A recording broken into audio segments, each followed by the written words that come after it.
Hi everybody. Thanks for coming.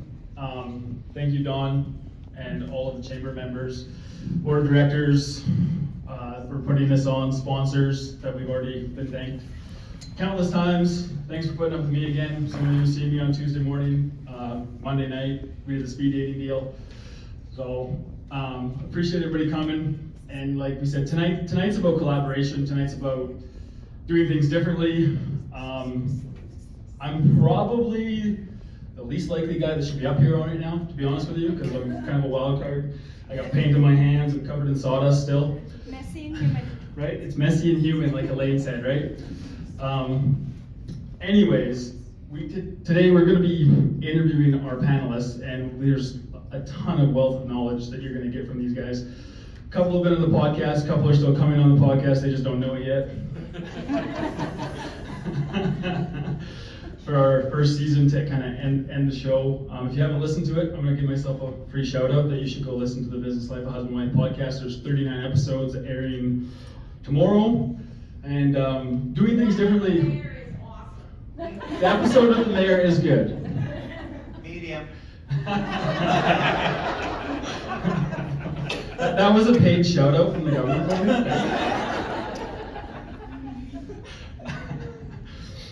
And now I lost my train of thought. Thank you, Tanya, I appreciate it. Anyways, there's some really creative things happening in Okotoks. We actually just interviewed a new business coming to town. I just want to kind of give a shout out to. It was a last minute thing. It's a collaborative business. So since we were talking collaboration on Tuesday, there's actually co-working space that's going to be starting. For those of you who don't know, it's called Corner Co-working, and the whole concept is about innovation and startups and incubators, pitch decks. We're getting into concepts that some of us know, some of us don't know, raising capital. It's going to be a very interesting development for the town. And there's Carrie Ann. Carrie Ann's here, so Carrie Ann's going to be heading a lot of that. So you'll get to hear her lovely voice tomorrow morning at 8 a.m. if you listen to the episode. But anyways, I want to introduce our panelists. And because I've only got an hour and 15 minutes and I don't want to bore you. So, these guys are all innovators. They're incredibly smart people in our community that you can learn from. And so from left to right, we have Brittany. I can't say your last name correctly because you know how I am on the podcast. I don't know how to say last names. So I'm just going to go first names. With Bliss. And you'll introduce yourself after and give us everyone kind of a Cole's Notes. We have Shawn with... Is it GroundUp Eco Ventures? That's the full name, GroundUp Eco Ventures. So you're in Camshay. Anybody visited that place yet? Hands up, come on, get interactive.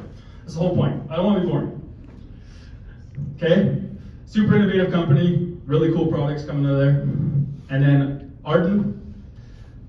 Arden, you got a few things in the fire, right? Crypto cash mining. Yes. CEGEN. Correct, yes. Correct. Do that now or after? We'll do it after. I'll get you to it. He just wants to get talking. He's like, shut up, man. And then I actually just met Gavin today, and we have some things in common, don't we? So there's some good stories that he'll have for us to talk about growth and what he did differently and trying to scale incredibly fast and the things that you can do a little bit differently that way. So without further ado, I'm going to start with Brittany. I'm going to give you the mic. I'm going to shut up. Or you can take that one. So what I want to do is I want each one of you to stand up because sitting and people in the back can't see you and all that kind of stuff. Okay. What I want to do is introduce yourself again and your company and what are you doing, what did you do differently to get where you're at? Like maybe you didn't reinvent the wheel, but what are you doing differently in your business right now that is unique to Okotoks? Hello, hi, I'm Brittany. I was born and raised in Okotoks. My husband and I left when we were 18 years old and said we'd never come back. And when I was working a corporate job and dying there slowly internally, I decided I needed to open a business, and that was in spray tanning, which sounds crazy, but 500 women a month get spray tan in Okotoks, which is shocking. I started the business because I was diagnosed with stage 2 melanoma when my son was 3 months old, and there was no business here that existed. And when I was here, when I knew I had to start my business here, the reason is one, is Okotoks is a booming community where people like to spend money and invest in themselves. 2, it was my hometown. And 3, I knew that as someone who lives in Calgary, I did a majority of my shopping and spending money in Okotoks because it was closer to come into town than it was to go downtown Calgary for any luxury services. When I started my business, I soon realized that I needed to go old school. So I actually took some notes from my dad, who was in sales, and he also worked for the government, and it was stepping back. And that he made me 200 business cards, and I went to every single business in town that had doors open, and I handed out my business card, and I said, "Hi, I'm Brittany, I'm new to business in Okotoks, and I do spray cans. Have you ever had a spray can before? Do you know what it feels like to have a spray can?" And I just talked about all the things that spray cans can do to make you feel more lovely and wonderful. So that is, I don't even remember your question, but I went, yeah. What are you doing differently? What am I doing? Yeah, what you do differently? Yeah, what are you doing differently? Well, What makes you unique? What makes you you, Brittany?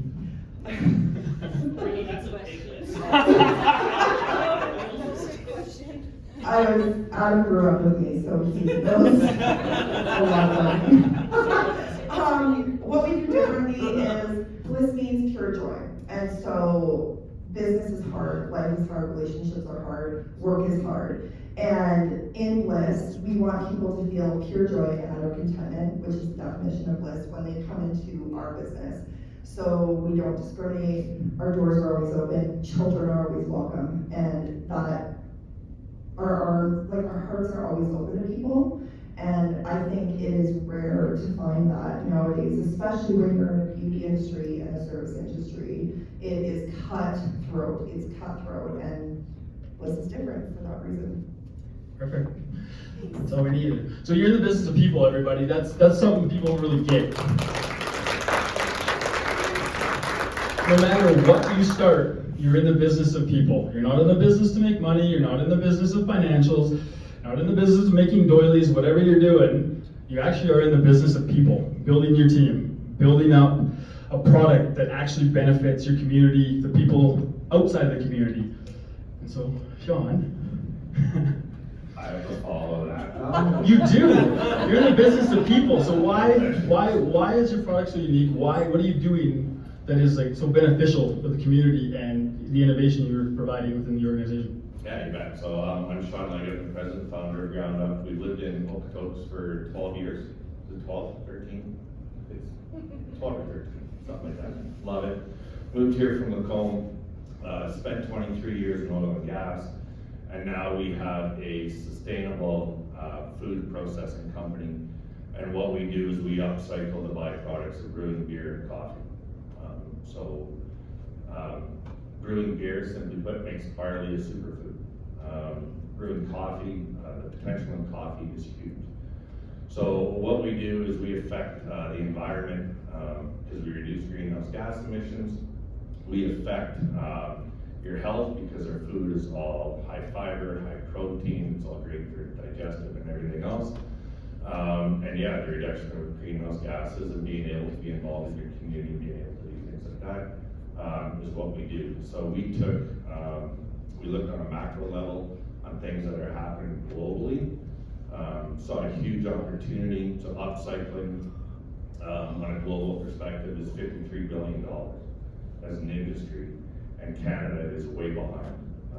And it's really big, it's growing in the US.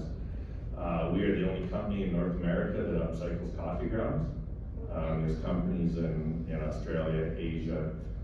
It's made into everything from cups and saucers to clothing, and obviously into food, as well as skincare and cosmetic ingredients. So, yeah, all we did was take a look at what was going on around us, saw potential, and that's what we do. Perfect, thank you. So, we're talking innovation. So Elaine's little bell curve chart that we saw earlier, 2.5%, that's the innovators. And that's who we have on stage with us today, with some of his, co-workers in the crowd that I can see on his phone not paying attention to me.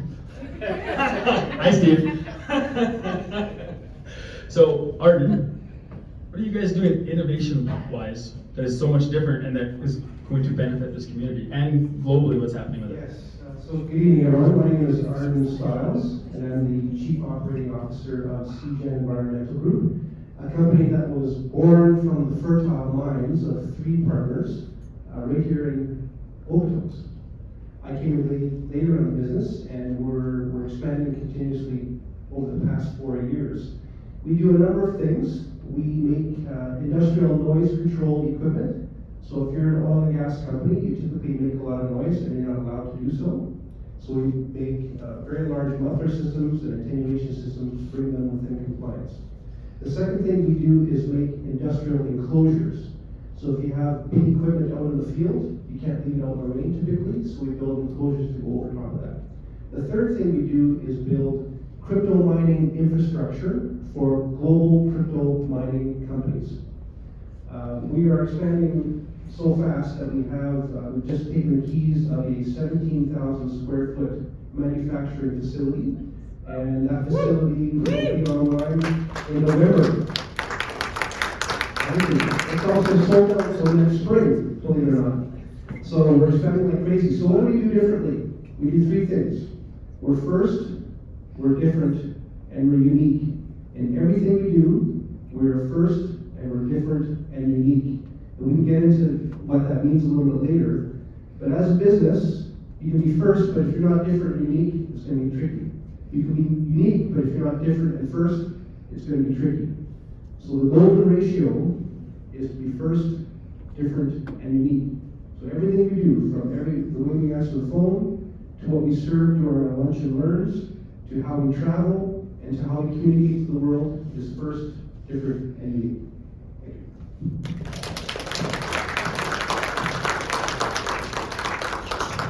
Hi, Gavin. I know. So, Gavin's got a unique story, and we're talking expansion, and we're talking you guys growing to a 17,000 square foot facility, and you're kind of scaling really quickly. So, Gavin's got a kind of story about scaling quickly that I think is going to be super beneficial for everybody in here listening, and his kind of story about success through failure is what we're going to do. Because I think that's very valid for everyone to understand that you're going to fail, you're going to make mistakes, and then you're going to be successful because you're going to learn from that. And you need to learn from those. And so Gavin's got an awesome story about that. So let's hear that. Sure, great. Thanks. Well, good evening, everyone. It's great to be here. My name is Gavin Harrison. Present day, I'm a managing partner in a company called Level 52, which was started here in Okotoks by its founder, Jason Krause, who some of you may know. But how I got here, my career's been a very weaving path to get there. So I grew up in Okotoks. I can remember the town when it had just one traffic light. So all the directions you gave were always just from the light. Every phone number started with 938, so all your buddies, you just needed to remember 4 digits. People, of course, with cell phones. And I started my first business right here in town while I was still in high school. So if anyone has lived here for many years, you may remember a little shop across the street from the Royal Bank called Office Plus. Yeah. Yes?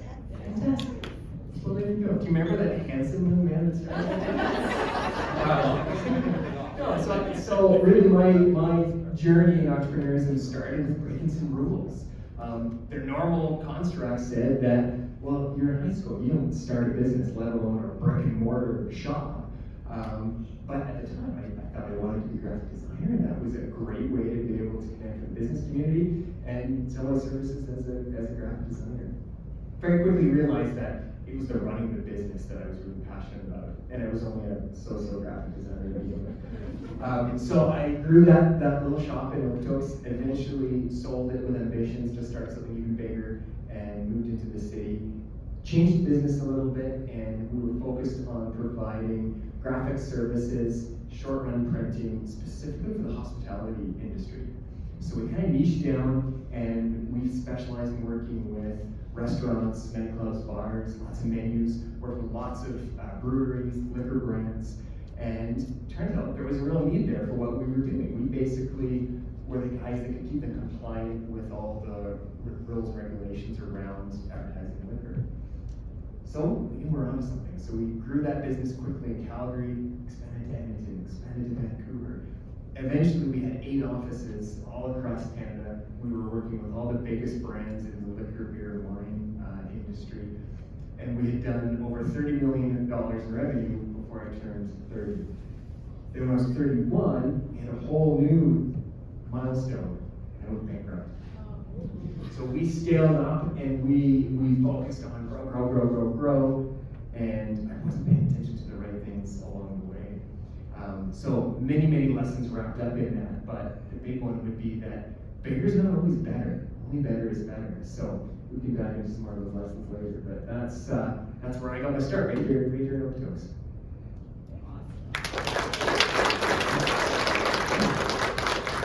So, Cole's notes on that, we were talking off air that I had a mentor of mine come up to me, he's like, you can make a $5 million a year business, you're doing pretty well.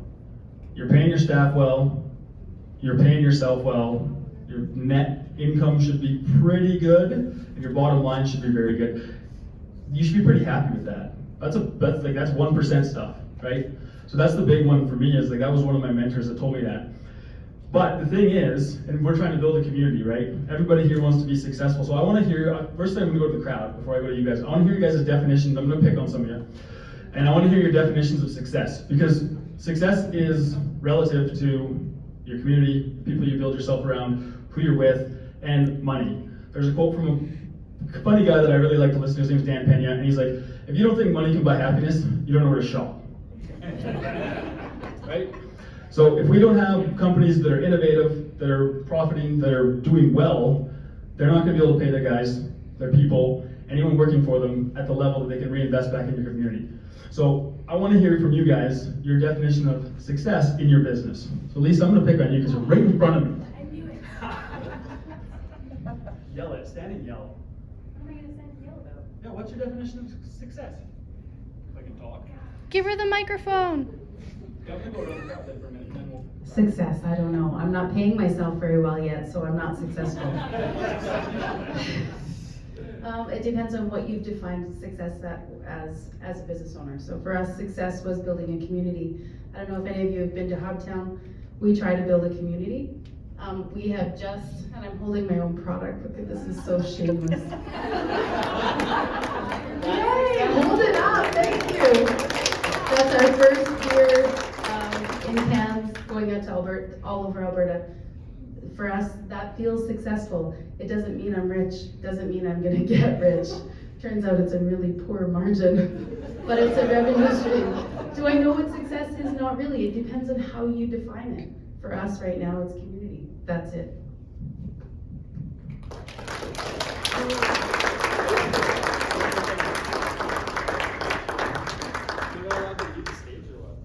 That'd be alright. She did say batteries might. Okay. I'm going to walk around and we're going to yell. Tanya, you're up. More taxes, more taxes, more taxes. That's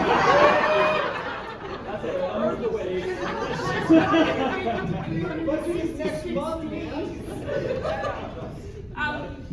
Definition of success, I think for me it's about relationships.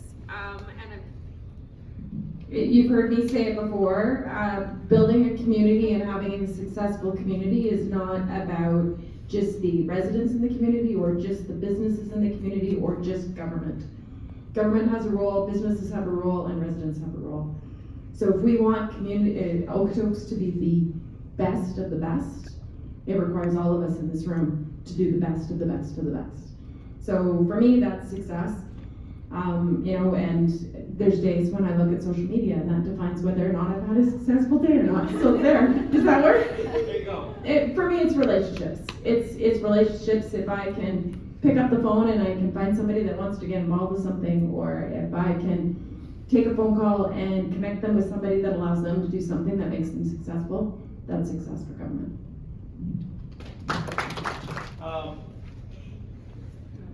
I can tell you there was a moment last week that it really showed me where we were being successful. It was about 6 a.m. in the morning in our offices. So the office doesn't even open until 8 a.m. And it's 6 a.m. in the morning, everybody was already there. And I'm talking with one of my partners, we're in his office, and I went, shh. And if you know Jim, he can talk a lot. And I say to him, just be quiet for a second. And he goes, okay, what? I go, listen to that. And he goes, what? I go, the whole team is already here because they want to be, not because they have to be. that was success for me. Then I went, ooh, that hit me right in the heart. That we're building something that people want to get there at 6 a.m. in order to do what they love to do. That's what, for me, what is success. And I'm building something, we're building something that people want to be a part of, that they're going to be successful at, that they can go home and be proud of when they talk to their family. That's what we're building. So that's my success. Okay, I'm gonna stop there for a minute. Did everybody kind of get the gist of what success is to those three? And it's the whole concept is people. Yes. That's what this is about. The people in this room building a great organizations, build great communities, right? So I'm gonna pass the mic on, and I'm gonna get you guys going on the panel a little more than me yapping off here, because I am winging this, just so everybody is aware. That's fine. Everybody needs to know. Okay, so I want to go through and ask you guys your guys' definition of success and why you guys find it so valuable to be in this community. I hate going first. I just realized that I was so focused on the question that you asked me that I didn't say what I did in this town other than spray dance. I own Bliss, which is a shared collaborative space for women in business to run their business. So I have a 750 square foot space that 10 different businesses run and operate out of, which 4 years ago was non-existent in this town, this province, or this country. And it's very special because these 10 different businesses put their faith and love and in our business and chose this town. And the best part of it was that not one single person who worked in Bliss or works in Bliss lives in Okotoks. Everyone is from Calgary and High River and Cayley, and they came from out of town because they knew how special Okotoks was. So I just needed to get that off the plate to let you guys know what I do, other than spray tans. And what was your question? What is your definition of success, and why do you find it so valuable in this community? To be part of this community. Yes. It's a tough one. Okay, so. Yeah. But. Do you want to just pass the mic on, or? No, I can't give a specific definition, but challenge. When you have success, you have to meet it with challenge, because then how are you supposed to measure what's successful? And I don't think anybody in business can say, that was so easy and that was so great and I made so much money and I slept so well and my family was well taken care of. No, with success comes challenge, and it can't be one or the other, it has to be both hand in hand. And what was the second part? I think that was a good answer. Okay, perfect. Thanks so much.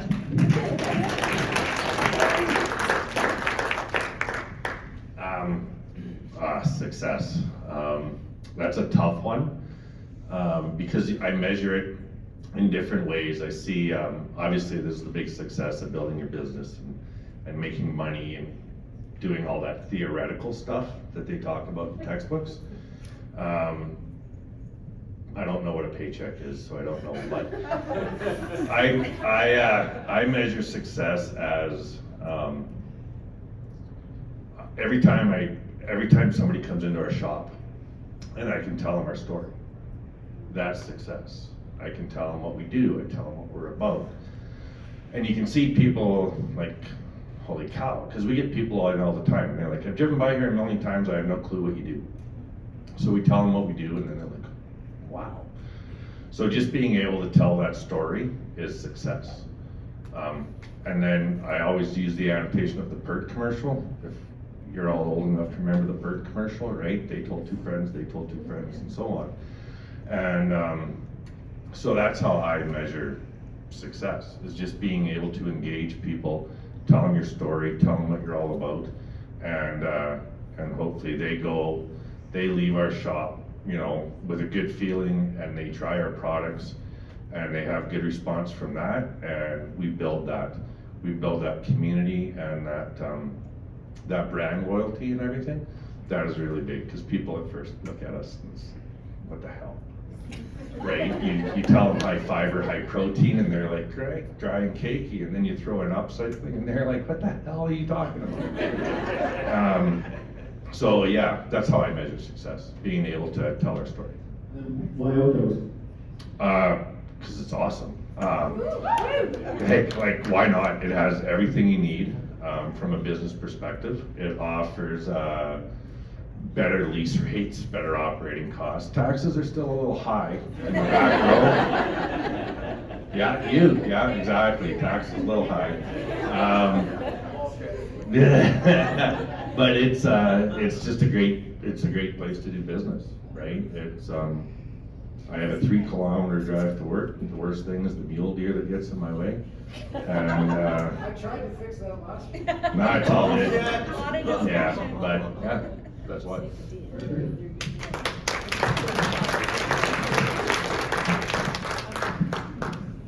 So success is a very fleeting concept, right? So some mornings you can feel very successful, but by 10 a.m. you can feel like a total failure. It's sort of similar to happiness. Happiness is a fleeting concept, right? It's like the shifting sands of time. Happiness, despair, happiness, despair. But success at the end of the day is doing what you love and loving what you do, and then working in a community that supports that. And if we can have an economic driver that injects energy and enthusiasm and innovation and new ideas and some capital to help people thrive, then you are successful. Especially if that happens in your sphere of influence. So the people that we work with, they are getting tremendous benefits, not only economically, but also through experience and exposure to new ideas and new challenges and opportunities to grow and contribute. So for me, that's success.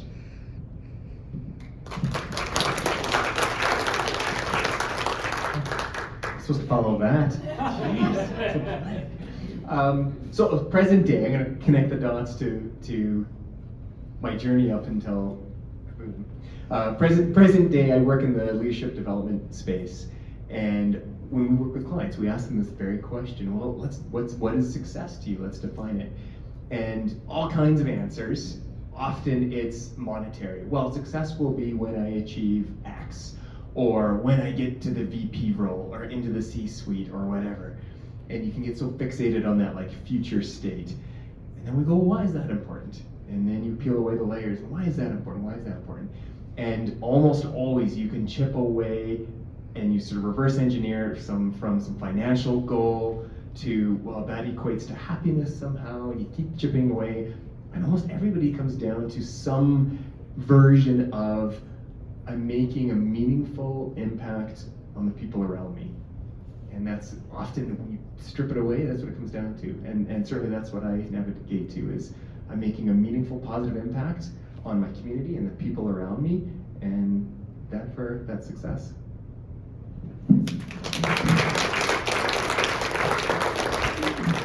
There's one that I have actually printed on my wall. It's called "Success is rented and rent's due every day." I look at it every friggin' morning in the mirror and I'm like, son of a bitch. Every morning you get up, you don't want to get up, you do it, right? So what I want to talk with you guys as we get going, what do we got left here? We got half an hour gone? Okay. I want you guys to give examples of innovation, of doing things differently that you guys implemented in your own businesses and that you think you could implement in the future that can benefit everybody in the room. Like, I really think that's important that we actually provide real life examples, because reality is a heck of a lot different than the textbooks on paper.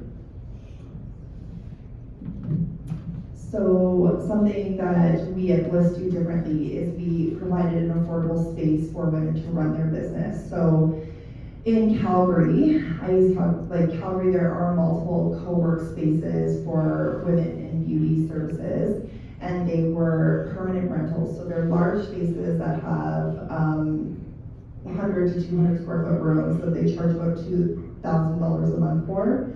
And that was just not something that was available to do in this town, not something that women could afford in this town. And there wasn't enough people in this town. So we were innovative in that, I say we, like my husband who's not here, he's like here with me in spirit. But we together just were like, how can we make a space that can accommodate all these women who come and see me all the time, and that have this amazing service to provide, or they're working for someone else and they're making minimum wage and their employer is making like $10,000 a month.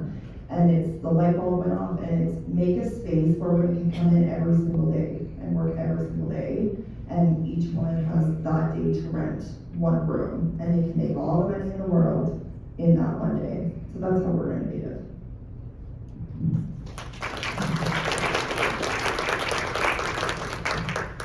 So there is not really any commercial equipment for what we do. So we developed our own process and all that. Our business was basically created on our kitchen island. I worked in Bull Valley Square. I went to work every morning with 2 5-gallon pails. I dropped them off at Analog Coffee. They filled them up, and I took them home at the end of the night. Once I got home, I started dehydrating coffee to the point where my wife and kids were like, I hate coffee. So we did that for months. And the whole time knowing that commercial dehydrators, all these things, this isn't gonna work, right? This is gonna be like so expensive. I'm not staying up this late. So we developed our own process for how we dehydrate. And that goes to the coffee, that goes to the spent grain. That was all done on our kitchen island. So I used to pull 24-hour shifts. I'd grab grain from breweries. I'd come home and start dehydrating it. My wife and family would go to bed. I'd set the alarm on my phone for every 2 hours. Wake up, stir the grain, go back to sleep. Anyways, so we had to come up with theories and ideas on how we did this.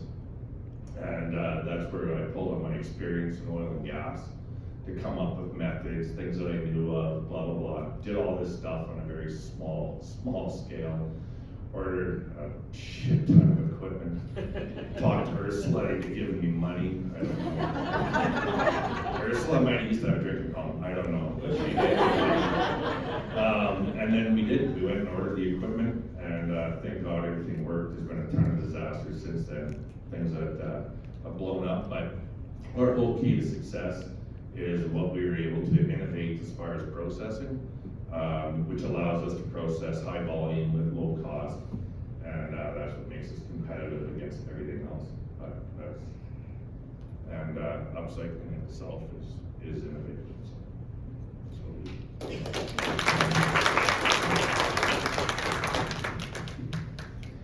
Hi, Ursula. Nice to see you. What all the businesses in the room need to keep in mind is that innovation is very difficult. And when you innovate, you think you're actually being innovative, but if you think about the global scale, you probably aren't. There's somebody else out there that's probably doing it, and it's probably cheaper and faster. That's not always the case, but this probably kept you up at night. Very much. Yes. It keeps us up at night. You know, when middle of the night I'm staring at the ceiling, that's what I think about. So, in our business, how did we actually innovate? The first principle is to understand that your innovation probably isn't that innovative. So you have to have that professional, skeptical criticism about everything you come up with. That's number one. Number two, ideas are cheap. It's very easy to come up with a new idea, which probably isn't very new, but it's very cheap to just come up and talk about it. The hard part is putting that into practice. And what's even harder is building innovative, enduring capability within your organization. So how do you instill that kind of thought in all of your team all day, every day? Very, very difficult, because people tend to swing back to what they're comfortable with, which is we saw it on the board earlier, that middle hump. That's where the majority of people lie. And the pendulum never stops in the middle. So you're either not innovative or really innovative, but it's hard to actually make that work. And you don't have to be a giant leap better than the competition. You don't have to do that. You can be marginally better than the competition and market it effectively and have pricing that makes sense, and you will have stand a far greater chance. So at CEGEN, what we do is we took existing industrial designs that have been around for decades. Bulletproof, totally solid, works like a darn. However, we evolved it to a new application in the crypto mining space, and the world is moving to Web 3.0. Everything's in the cloud, everything's networked, data centers all over the place, we're all watching Netflix, all that stuff. There's trillions of dollars of infrastructure out there that makes that stuff work. So we're part of that market. But we took an aging design that hasn't changed since, before the pyramids were built, and we evolved it to a level of sophistication and at a price point that makes sense to the market today. And then we communicate it in provocative and thought-creating ways. So people look at our marketing and it's not immediately obvious what we do. But as I tell my boss who's in the audience right now, that's exactly what we want.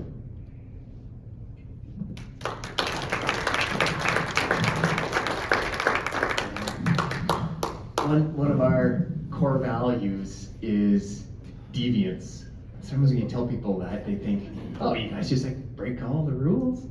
And it's more about really identifying what are some of the rules that we tell ourselves. What are some of the things that we believe to be true? So we build these structures and we build these boxes around ourselves because that's how we think it needs to be done, or social structures or what have you.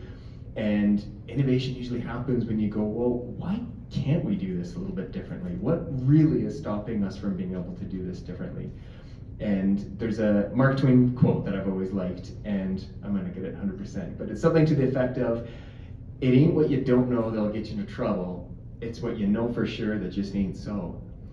And that's to say, what are the things that we just take as truth at face value and don't kind of gut check those to discover, well, what are the deviant ways that could break through some of those molds and really unlock innovation, whether it's within our team or it's at home in our kitchen.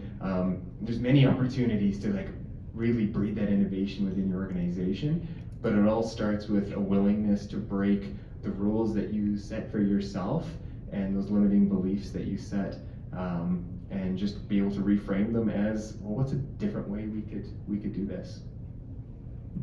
How do you do that? You hire us to run something called a hack script. Higher level if you do. Yeah. That was a good answer, actually.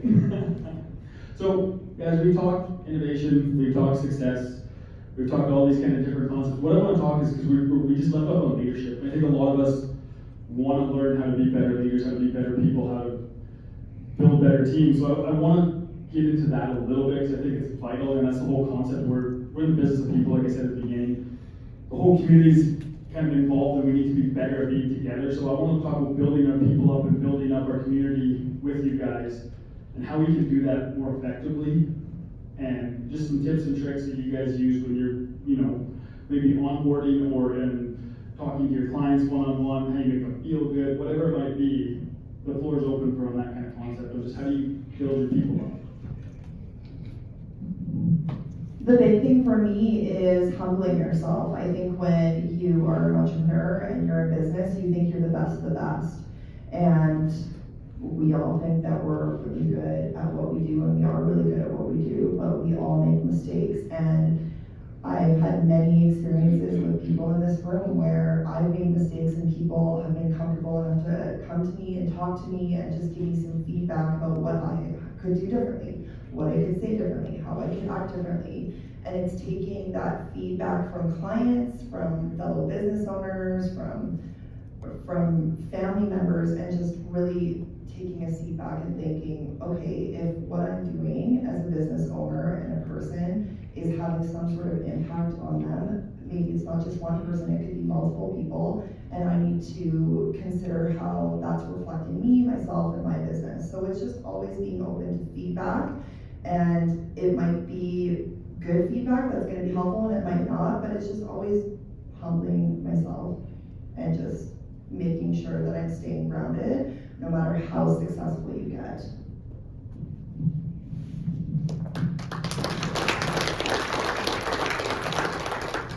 Up until Monday, I was the only employee.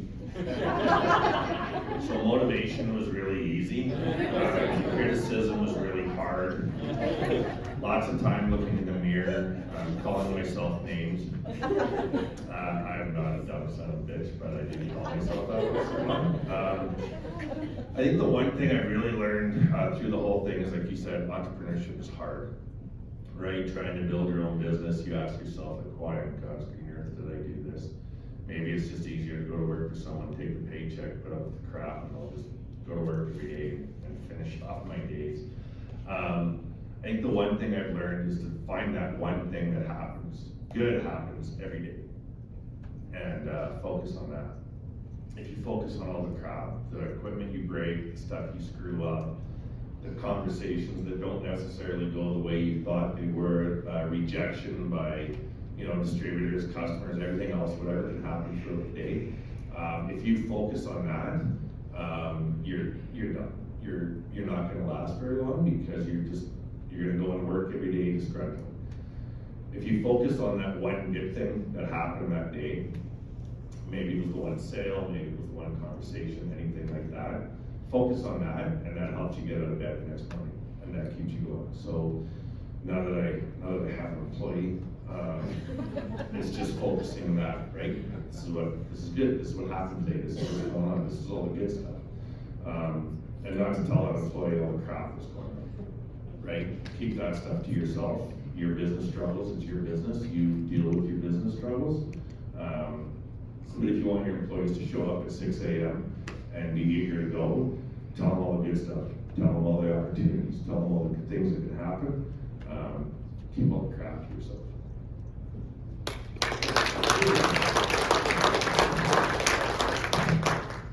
So the other thing to keep in mind in your businesses is that often it comes down to blind luck. Blind happenstance luck, okay? So over the course of my career, I've worked with many companies, and often it's just blind luck. You're sitting at a table and you overhear a conversation, or the phone happens to ring or whatever. And that's a lot of what happens. You just gotta keep that in mind. But in terms of your day-to-day approach and your team, you have to give them a glimpse of a better world. Okay, so we hear about inspiration all the time, but it's really a glimpse of a better world that's contextual to that person. So everybody from the shop floor right up to the executive suite, they all have ideas of what that better world is. And your role as a leader is to help them see it. Just a glimpse. Picture a door with a light shining through it. And that'll be different for everybody in your team. So get to know them and give them that glimpse. And try to do it every day.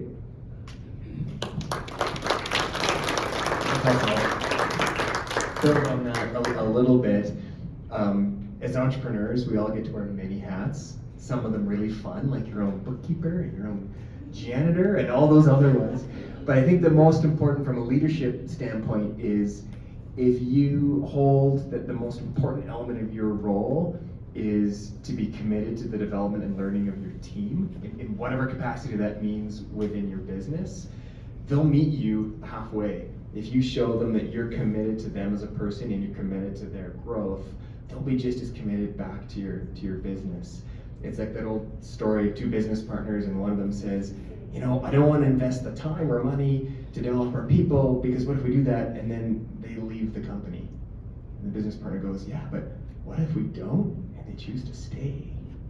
So just being committed to your people and being committed to their growth is probably the most rewarding hat we get to wear as entrepreneurs, and it's the one that's going to move the dial the most when it comes to building a team that's truly engaged and truly on side with that vision, that little bit of light coming through the door at the end of the tunnel. So I kind of want to end with a bit of Q&A, but I want to just talk, because I know we've got our keynote speaker, Doug Griffiths, coming on, for 13 Ways to Kill Your Community. So I want to do a quick little session with these guys on how not to kill your community. So I think it'd be fun.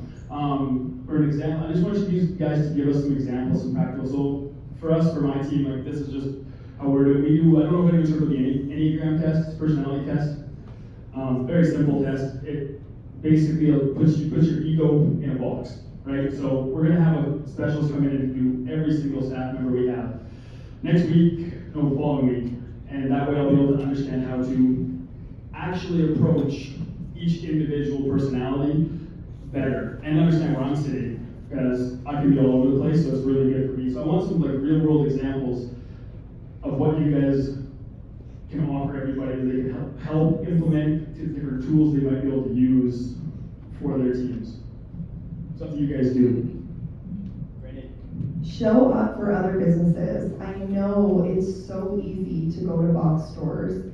I know it's more affordable to go to box stores, but if every day or every week you had Starbucks one time less and you could go to 94 Take the Cake and put that money into a local business, it makes the world of a difference, because when you invest in a local businesses for pet stores or hair products or clothing, yes, it's a little more pricey, but when you sit down and you look at what you spend on box stores every day and every week, you could put the same amount of money into local businesses, and in turn, those people will support you. The people that I've supported over the last couple of years, I see them week after month coming back to support me, so, yeah.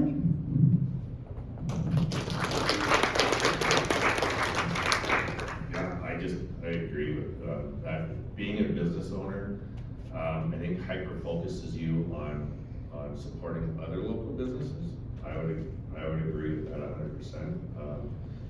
When I worked in the corporate world and stuff, I didn't think of that as much as I do now. So we definitely our cupboards are a lot fuller of local businesses and trying new things.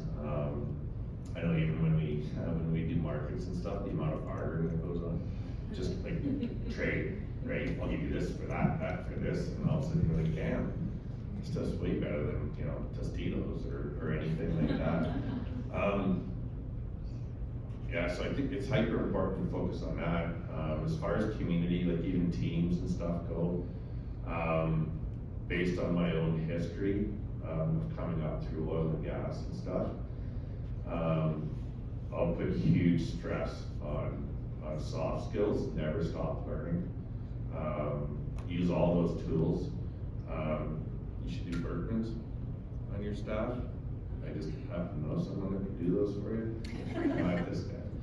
But yeah, just using things like that, knowing people and understanding those individual personalities is big.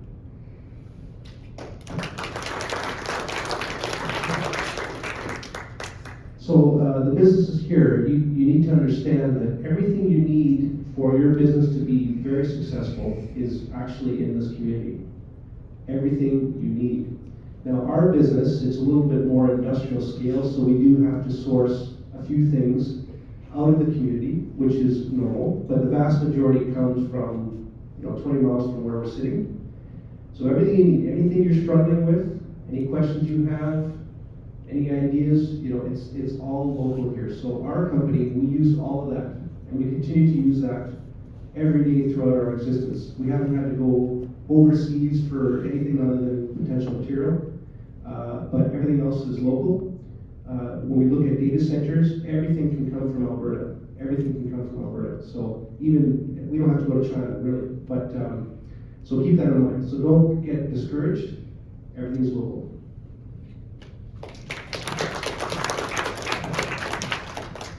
Yeah, I think what I would add to that is don't try and be all things to all people. Don't be afraid to niche down a little bit, because you can just get spread way too thin trying to be all things to all people. And I mean that in context to your businesses, but also to the context of the community. Okotoks doesn't need to be the #1 destination for every kind of business. Definitely not the big box stores, right? But it could be, the #1 destination for artisans or for what have you. But to be able to niche down and specialize in something makes so much sense, because every town, every small town, every Pigeon community, they all have a shop local campaign, usually put on by the local chamber, and they all have the same tagline: shop local. And it's not really that compelling on its own. As a local business, we need to challenge ourselves to do better and go, okay, how can I be the absolute best at what I niche down on? So hey, if I'm a coffee shop, that's something that there's plenty of opportunity to be the best at something. Maybe it's service, maybe it's whatever. It certainly doesn't need to be price. But shop local, because we have the best experience in this, and this, is far more compelling than shop local from like a compliance standpoint, or because you should.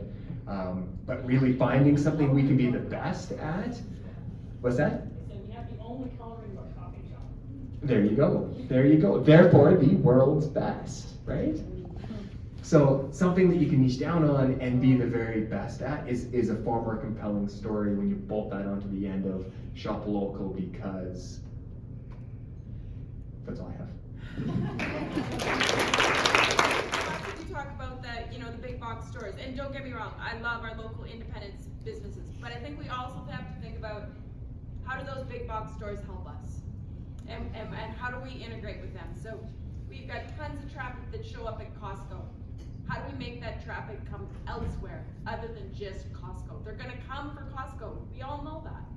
But how do we make them then stop for coffee or do a downtown shopping trip or whatever that might be? So I think we also need to keep that lens of there is value to the big box store because they bring a lot of our outdoor, and we've got residents that they shop there because there's a price point.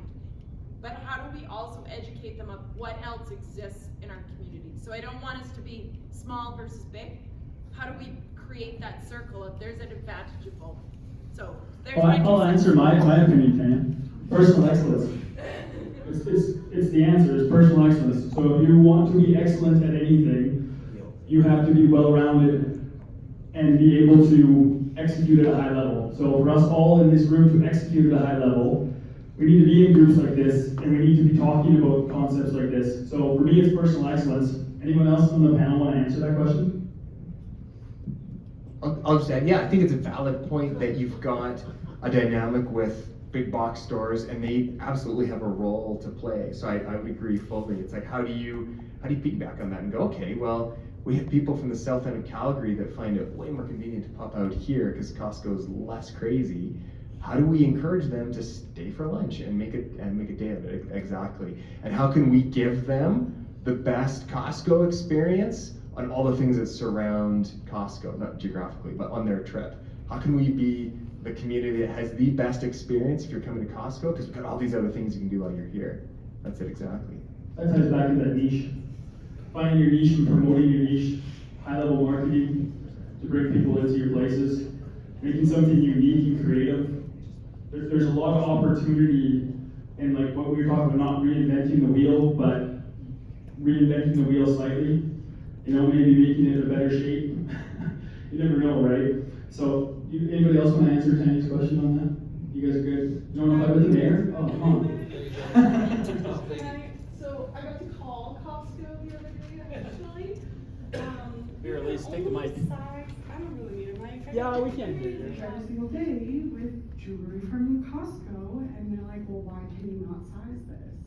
So I called Costco and I said, do you ever get an education spiel on why you can't size this size 6 ring to a 9.5 or down to a 3.5? And the lady was like so shook for a sec, and I was like, I'm not calling you out, I was just asking, like, do you get a spiel on how to size this? They had never, so I'm gonna go in and give them a little spiel. And like, I have 2 new customers who, got to size something because they knew that they could, so it works. Yes. So I think that